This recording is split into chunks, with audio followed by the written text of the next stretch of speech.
अस्सलाम वालेकुम दोस्तों मैं डॉक्टर इमरान कादिर और आज हम बात करेंगे कैल्शियम ऑक्सलेट स्टोन्स के ऊपर।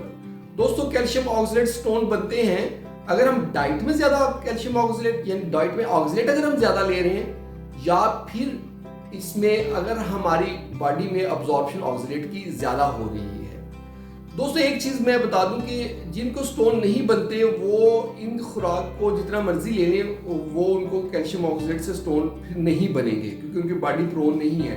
इसलिए आप वैसे अगर कभी आपको स्टोन नहीं बने तो आप इस डर से ये खुराक लेनी छोड़ ना दें बल्कि अपनी ग़िज़ा लेते रहें। लेकिन अगर आपको स्टोन बनते हैं और सस्पिशन है कि कैल्शियम ऑक्सलेट के स्टोन है तो आप फिर इस वीडियो के मुताबिक बातों पे सब पे अमल करें, ठीक है। दोस्तों कैल्शियम ऑक्सलेट जो स्टोन है, जो कैल्शियम ऑक्सलेट जो हमारी बॉडी में डेली हम लेते हैं वो 300-400 मिलीग्राम पर डे के हिसाब से हम ले रहे होते हैं। लेकिन जिनको स्टोन बनते हैं कैल्शियम ऑक्सलेट के उनको चाहिए कि 50 मिलीग्राम पर डे तक इसको रिड्यूस कर दें। दूसरी बात यह है कि अगर हम कैल्शियम जो है वो कम लेते हैं, कैल्शियम इंटेक कम होता है तो हमारी गट के अंदर ऑक्सलेट की अब्जॉर्प्शन बढ़ जाती है। जब गट से ऑक्सलेट अब्सॉर्ब हो जाता है यानी कि ब्लड के अंदर आ जाता है तो ब्लड में आगे किडनी से एक्सक्रीट होते हैं तो स्टोन बनते हैं। इसलिए कैल्शियम का भी इसमें रोल है। अगर हम कैल्शियम कम लेते हैं, लाइक अगर हम मिल्क कम लेते हैं, दूध या कैल्शियम वाली बाकी ग़िज़ा कम लेते हैं तो हमारी बॉडी में ऑक्सलेट स्टोन बनने के चांसेस बढ़ जाते हैं। दूसरा है एंटीबायोटिक्स। दोस्तों होता यह है कि एंटीबायोटिक्स अगर हम लेते हैं तो हमारे गट के अंदर एक फ्रेंड्स बैक्टीरिया होते हैं जो हमारी खुराक को हजम करने के लिए हमें मदद देते हैं।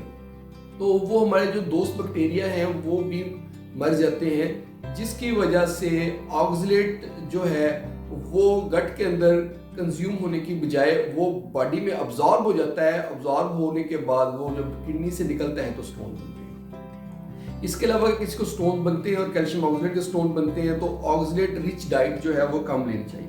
अभी हम डिस्कस करेंगे कि जो हमारी डाइट है कि जिसमें ऑक्सलेट बहुत ज़्यादा होता है और एक डाइट हम डिस्कस करेंगे जिसमें ऑक्सलेट बहुत ज़्यादा नहीं होता।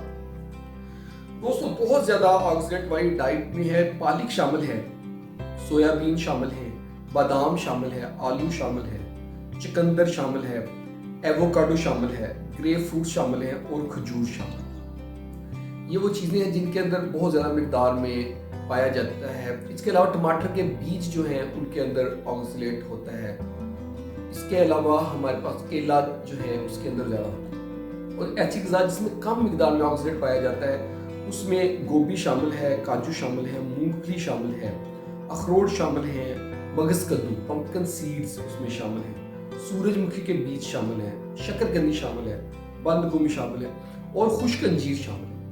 इसके साथ लाल लोबिया जिसको हम राजमा भी कहते हैं तो ये राजमा जो है इसके अंदर थोड़ी मिकदार में पाया जाता है। तो दोस्तों अगर आपको ऑक्सलेट स्टोन बनते हैं जो खुराक मैंने बताई है आप रिमाइंड करके दोबारा भी सुन सकते हैं। जिसमें बहुत ज़्यादा ऑक्सलेट होता है उसकी बहुत कम मिकदार लें और जिसमें कम ऑक्सलेट है तो वो आप ले सकते हैं लेकिन वो भी कम मिकदार में लें, बहुत ज़्यादा उसको भी ना लें। तो ये थी हमारी आज की वीडियो कैल्शियम ऑक्सलेट स्टोन्स के ऊपर।